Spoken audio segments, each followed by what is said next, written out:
Sir ఏంటి మీ అధినేత ఈరోజు మాట్లాడినటువంటి ప్రెస్ మీట్కి సంబంధించి చాలా కాలం తర్వాత చాలా సుదీర్ఘంగా మాట్లాడారు. మీడియా మిత్రులందరికీ కూడా దాదాపు 2 గంటలకు పైగా మాట్లాడి ఒక ఫుల్ క్లారిటీ వచ్చేలా ఒక సినిమా అయితే చూపించారు. సో మీ రెస్పాన్స్ ఎలా ఉంటుంది దాని మీద? సినిమా కాదు కానీ చాలా అపోహలకి సమాధానాలుగా జగన్మోహన్ రెడ్డి గారి ప్రెస్ మీట్ నాకు తెలిసి with lot of information, okay, ఒక అథారిటేటివ్గా ఆయన ముఖ్యమంత్రిగా ఉన్నప్పుడు జరిగినటువంటి అంశాలు, ఈరోజు వీళ్ళు చేస్తున్నటువంటి అబద్ధ ప్రచారాలు, ఓకే, వాటి మీద వచ్చినటువంటి క్లారిటీ నేనైతే భావిస్తాను చాలా అద్భుతంగా, చాలా గంభీరంగా జగన్మోహన్ రెడ్డి గారు చెప్పడం జరిగింది. దాదాపు 2 గంటల ప్రెస్ మీట్ అది. 2 గంటల ప్రెస్ మీట్. అయితే మీరు అడిగిన ప్రశ్నకి పాపం కూటమిలో ఉన్న వాళ్ళ చాలామందికి జగన్మోహన్ రెడ్డి గారిని ఒకసారి తాకాలి, ఆయనతో ఒకసారి షేక్ హ్యాండ్ తీసుకోవాలి అన్న ఎందుకో ఉత్సాహంలో ఎక్కువ మంది ఉన్నారు. ఓకే. సో దాన్ని కూడా ఆయన చాలా క్లియర్గా, ఇది మా పార్టీ పుట్టుకే ఒక ఉద్యమ నేపథ్యం నుంచి వచ్చినటువంటి పుట్టుక, దీన్ని నన్ను జైల్లో పెట్టినా, నన్ను ఇబ్బంది పెట్టినా పార్టీని ఏదో చేయాలనుకున్నారు, కానీ మీ వల్ల కాదు అని చెప్పినటువంటి ఒక హెచ్చరిక కూడా దానిలో కనపడతా ఉంది. హెచ్చరిక కూడా మీరు అడిగినటువంటి ఒక అంశం ఢిల్లీ పెద్దల అనుమతి కోసం తీసుకొని జగన్మోహన్ రెడ్డి గారిని ఏదో చేయాలని.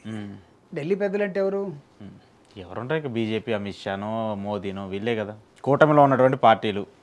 అంతే కదా, వాళ్ళనే కదా 2019 ఎన్నికలో ఇప్పుడున్నటువంటి కూటమి నాయకులు నల్ల చొక్కాలు, నల్ల ప్యాంట్లు వేసుకొని తిట్టింది. వాళ్ళు నాకు తెలిసి వాళ్ళు ఇంకా చరిత్రనే మర్చిపోయి ఉండకపోవచ్చు. జగన్మోహన్ రెడ్డి గారు డ్యూయల్ రోల్ ఎప్పుడు ప్లే చేయలేదు. కొంతకాలం వాళ్ళతో ఉండి బయటకు వచ్చి వాళ్ళని తిట్టి ఫస్ట్ నుంచి ఇండిపెండెంట్గానే ఉన్నాడు. అవసరమైనప్పుడు దాదాపు ఒక 20 మంది ఎంపీలు ఉన్నా, 20 మంది 22 మంది 21 మంది ఉన్నా వాళ్ళకే సపోర్ట్ ఇచ్చాడు రాష్ట్ర అవసరాల దృష్ట్యా.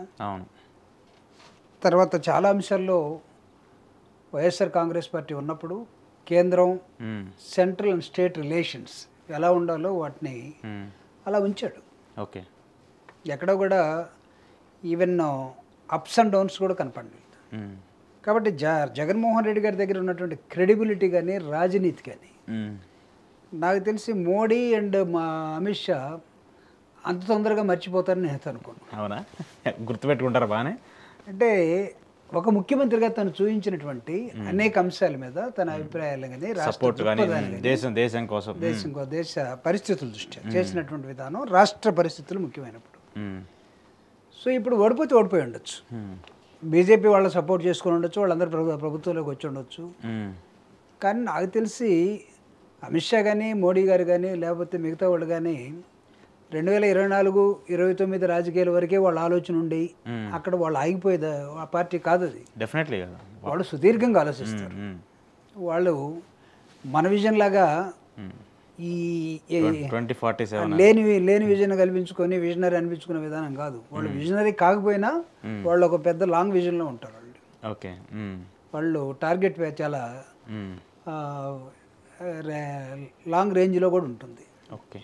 సో దాని what I mean to say, in fact Jaganmohan Reddy గారిని పాపం కొంతమంది తెలుగుదేశం పార్టీలో లేదా కూటమిలో కోరుకున్నట్టుగా ఏదో లిక్కర్ స్కాము ఏదో జరిగింది. జగన్మోహన్ రెడ్డి గారు ఇచ్చినట్టు క్లారిటీ ప్రైవేట్లో ఉన్నదాన్ని ప్రభుత్వంలోకి తీసుకొని మేము మద్యపాన నిషేధం అనేదాన్ని ఫుల్గా చేయలేకపోతున్నాము, కానీ ఆ నిషేధం వైపు అడుగులేసే క్రమంలో చాలా బ్రాండ్లు తగ్గించి రేట్లు అందుబాటులో లేకుండా ఎక్కువ పెంచి తాగటానికి చాలా నియంత్రణలు పెట్టి పనిచేసిన విధానాన్ని ఆయన చెప్పాడు, ఆయన చేశాడు. కానీ తెలుగుదేశం కూటమి ఏం చేసింది? ఇప్పుడు ప్రభుత్వంలో ఉన్న తీసుకెళ్ళి ప్రైవేటుడికి అప్పచెప్పాడు, తన వర్గీయులకు అప్పచెప్పుకున్నారు, తన కార్యకర్తలకు అప్పచెప్పుకున్నారు. కాబట్టి అవినీతి జరగటానికి ప్రభుత్వంలో ఉన్న మేనేజ్మెంట్లో అవకాశం ఉంటుందా, ప్రైవేట్లో ఉన్నటువంటి మేనేజ్మెంట్లో అవకాశం ఉంటుందా అనేది ఒక ఫండమెంటల్ క్వశ్చన్ని ఇంతకుముందు మనం కూడా మాట్లాడుకున్నాం. సో దానికి ఇప్పుడు జగన్మోహన్ రెడ్డి గారు చేసిన ప్రశ్నకి ఖచ్చితంగా సమాధానం కూటమి వాళ్ళు చెప్పాల్సిన అవసరం ఉంటుంది. అతను ధనంజయ రెడ్డి గారిని అరెస్ట్ చేసాము, లేకపోతే కృష్ణమోహన్ రెడ్డి గారిని అరెస్ట్ చేసాము, లేకపోతే ఎవరో Kasireddy, XYZ half a dozen people చెప్తా ఉన్నారు. అరెస్ట్ చేస్తారు, బాగానే ఉంది. వాడి మీద వీడు చెప్పాడు, వీడి మీద వాడు చెప్పాడు, మా దగ్గర ఏదో ఉంది, ఒక సిట్ ఉందని చెప్పారు. అరెస్ట్ చేసిన తర్వాత మీరు వాళ్ళ దగ్గర నుంచి ఒక 10 రూపాయలు వాళ్ళు దొంగతనంగా తీసుకున్న డబ్బుల్ని బయటికి తీసారు, చూపించారా? చూపించారు. అసలు ఇదే కదా మీరు అలిగేషన్, అదే కదా, డబ్బులు ఏదో చేశారనేది, ఆ డబ్బులు ఎక్కడ ఉన్నాయి అనేది చూపించారని అడుగుతున్నారు మీరు. చూపించకుండా అసలు రేపో మాపో వాళ్ళందరూ అసలు కోర్టు అడగచ్చు, ఏంటి ఇంతమందిని అరెస్ట్ చేసి ఐఏఎస్ వాళ్ళని మీరు పోస్టులు ఇవ్వకుండా, లేకపోతే వాళ్ళ మీద ఎంక్వైరీలు వేసి, లేకపోతే ఇంతమందిని అరెస్ట్ చేసి ఏం చేయదలుచుకున్నారు ఈ రాష్ట్రాన్ని? రాష్ట్రం ఏమో మీరు ప్రపంచవ్యాప్తంగా వాడొస్తాడు ఈడొస్తాడు అమరావతిలో పెట్టుబడి పెడతారు అంటూ ఉన్నారు. కానీ ఇంత గందరగోళాన్ని మీరు సృష్టించుకుంటూ మీకు ఎలా ఎదుగుతుంది ఈ రాష్ట్రం అని ఒకవేళ ఎవరైనా కోర్టులకు వెళ్ళినప్పుడు ఒకవేళ చాలా తెలివైనటువంటి జడ్జి గారు ఎవరైనా అడిగారు అనుకో, దానికి ఏ సమాధానం ఉంటుంది? జగన్మోహన్ రెడ్డి గారు ఒక లిస్ట్ ఇచ్చారు, 1 సంవత్సర కాలంలో వాళ్ళు ఎంతమందిని హత్య చేశారు, ఎంతమందిని జైలుకు పంపించారు, ఎంతమంది మీద కేసులు పెట్టారు, ఎన్ని దాడులు చేశారు, ఇది ఒక బుక్ లాగా తయారు చేశారు. అంటే ఇన్ని గందరగోళాలు మీరు చేసుకుంటూ ఆడి నుంచి పెట్టుబడిదారులు వస్తున్నారు, ఏడు నుంచి వాళ్ళు వస్తున్నారు, వీళ్ళు వస్తున్నారు అంటే ఏది 1 ఇయర్లో ఏమైనా తేలిందా? లేదు. కాబట్టి అసలు ఏమీ జరగని దగ్గర మొత్తం జరిగిపోయిందని చెప్పి ఒక బూచ్ని వైఎస్ఆర్ కాంగ్రెస్ పార్టీ జగన్మోహన్ రెడ్డి గారిని కూడా మేము అరెస్ట్ చేస్తాం అని చెప్తే కాకమ్మ కబుర్లు ఎవరికి చెప్తారండి? నేను అడుగుతున్నా, కాకమ్మ కబుర్లు ఎవరు చెప్తారు? ఈవెన్ చంద్రబాబు నాయుడు గారు బెయిల్ మీద లేడా? ఎవరైనా జగన్మోహన్ రెడ్డి ఈవెన్ లిక్కర్ స్కాముల మీద కూడా లాస్ట్ టైం వాళ్ళు 14-19లో చేసిన లిక్కర్ స్కాములు బెయిల్ మీద ఉన్నారు ఆయన. ఆ ప్రశ్నలకి వాటికి సమాధానాలు చెప్పాలని యువతల వాళ్ళు అదే చేశారని ఒక నేపథ్యాన్ని ఎంచుకొని కథ నడుపుతున్నాడు. వీళ్ళ కథలు రాసి సినిమాలు చూపించడం అలవాటు కదా. ఆడు ఉండేదంతా ఎవరంటే సినిమా స్టోరీ రాస్తారు, స్టోరీ ఇంకోటి చూపిస్తారు, బ్రహ్మాండంగా సినిమా తీద్దాం ఉంటారు, యాక్టర్ని పిలుస్తారు, సినిమా తీసి దాన్ని జనాలు చూపిస్తూ ఉంటారు. ఇప్పుడు ఇక్కడ అదే చేస్తూ ఉన్నారు. మీకు స్టోరీలు అలవాట్లైనా సినిమాలు అలవాట్లైనా అంతవరకు పెట్టుకోండి. వైఎస్ఆర్ కాంగ్రెస్ పార్టీని టచ్ చేయాలని చూస్తే అది మీ వల్ల కాదు. వైఎస్ఆర్ కాంగ్రెస్ పార్టీ ప్రాంతీయ పార్టీ. జగన్మోహన్ రెడ్డి గారిని మనం ఒకసారి లోపలేస్తే, జగన్మోహన్ రెడ్డి గారి చుట్టూరు ఉన్న వాళ్ళందరినీ అరెస్ట్ చేసి బయటికి పంపిస్తే ఇంకెవడు మాట్లాడు, భయపెడదాం అనుకుంటే ఒక ఉద్యమ పార్టీగా పుట్టినటువంటి వైఎస్ఆర్ కాంగ్రెస్ పార్టీ 16 నెలలు జగన్మోహన్ రెడ్డి గారిని జైల్లో పెడితేనే మొట్టమొదటి వచ్చినప్పుడే జైల్లో పెడితేనే చెక్కు చెదట్లా ప్రజలు బ్రతికించుకున్నారు.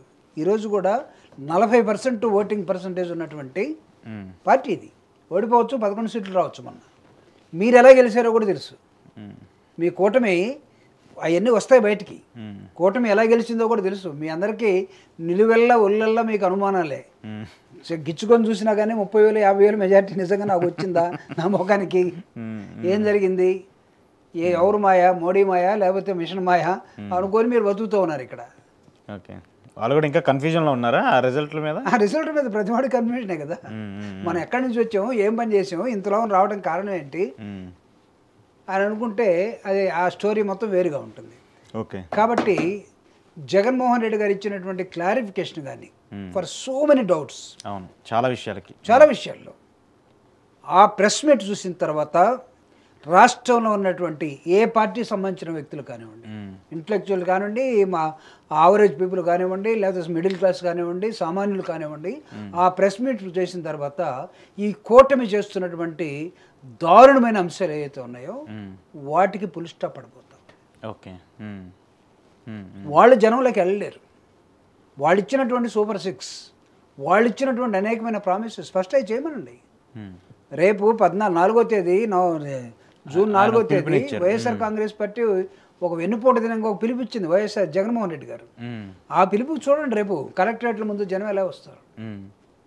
జనం ఆక్రోశం వైఎస్ఆర్ కాంగ్రెస్ పార్టీ వాళ్ళే కాదు, సామాన్య ప్రజానీకం కూడా, లేకపోతే మీరు చేస్తా ఉన్న పెద్దాన్ని నమ్మి ఓటేసినటువంటి వాళ్ళందరూ కూడా రేపు వైఎస్ఆర్ కాంగ్రెస్ పార్టీ అడుగుజాడల్లో ఉద్యమానికి సిద్ధంగా ఉన్నటువంటి నేపథ్యం కనబడుతూ ఉంది.